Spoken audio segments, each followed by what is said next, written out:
अखंड हिंदुस्थानचे आराध्य दैवत छत्रपती शिवाजी महाराज आणि या मराठमोळ्या मातीचं स्वराज्य दिवसेंदिवस वाढत चालले होते.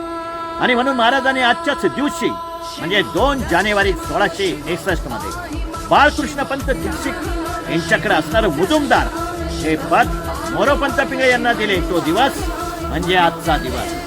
मोरोपंत पिंगळे हे हरहुन्नारी आणि अभ्यासू व्यक्तिमत्व होते. तसेच ते युद्ध, राजकारण, अर्थकारण याचे जाणकार होते. आणि म्हणून महाराजांनी आजच्याच दिवशी मोरोपंत पिंगळे यांना मुजुमदार केले. यातून फक्त एक विचार आत्मसात करावा की ज्या नेतृत्वाच्या सहकार्यांकडे राजकारण, युद्ध आणि अर्थकारणाचं ज्ञान असतं हे व्यक्तिमत्व विजयी होत असतं, आजरमार होत असतं आणि इतिहासात त्याचं नाव मोठ्या अक्षराने नोंदवलं जातं. जय शिवराय.